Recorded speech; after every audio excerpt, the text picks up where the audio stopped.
ඔයාලට හැමෝටම ආයුබෝවන්. මෙම වීඩියෝට ඔබ සදරියෙන් පිළිගැනීම.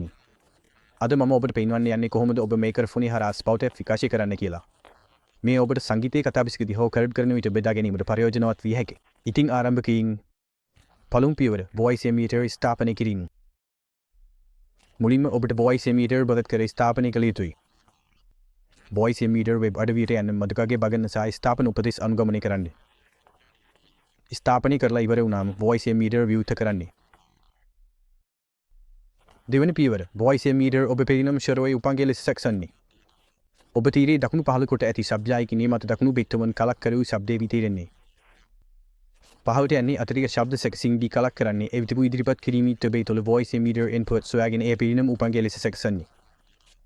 පටිගත කිරීමේ තොබේ තුළදී voice emitter output පෙරිනම් උපන්ගේ ලෙස සැකසන්නේ. තුන්වෙනි පියවර voice emitter සැකසන්නේ. voice emitter විවෘත කරන්නේ. මේ ටිකක් සංකීර්ණ වගේ පේන්න පුළුවන්. හැබැයි අපි සරලව ඉන්නම්. හිරුඩුවේර ඇතුළත් කිරීමේ කොටසෙන් ඔබ මේකර්ෆෝනේ තියෙන්නේ.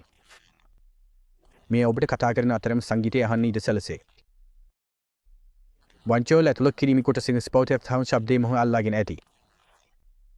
ඒ සුබසිපගත දිනේට යොමු කරන්නේ එවිට ඒ ඔබ මේකර්ෆෝනේ හරහා වාදනය වී. C1 පියවර ස්පවුට් F විවෘත කර සංගීතය වදනය කරන්නේ. දැන් ස්පවුට් F විවෘත කර ඔබේ සංගීතය අහන්න ආරම්භ කරන්නේ. දැන් ශබ්දයේ ඔබේ මේකර්ෆෝනේ හරහා විකාශය විය යුතුයි. මේ පරීක්ෂා කිරීමට ඔබට ඇමතුමකට හව කරඩුවකට එකතු වෙලා අයගුවෙන් සංගීතය ඇසෙනවාද කියලා අහන්න පුළුවන්. පස්වන පියවර ශබ්ද තරම් සහ සමතුලිතව සැකසන්නේ. සංගීතයේ වැඩියෙන් හෝ අඩුවෙන් නම් voice emitter තුළ මට්ටම සැකසන්න. ඔබ මේකර්ෆෝනේ සහ ස්පවුට් F සඳහා ශබ්ද තේරීම් කර සැරයෙන් වෙනස් කරමින් ඔබේ හඬ සහ සංගීතයේ සමතුලිත කර දැකීම පැහැදිලිව ඇසින් පෙරදි පරිපූර්ණ මැක්ස් එකක් සොදන්න පුළුවන්. ඇත්තටම මෙන්න ඉවරයි.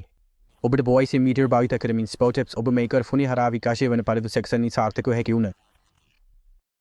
වීඩියෝවේ නැරඹ ඇති ඔබට ස්තුතියි. මේ ඔබට ප්‍රයෝජනවත් නම් කරුණාකර වීඩියෝවට ලයික් එකක් දුන්නේ.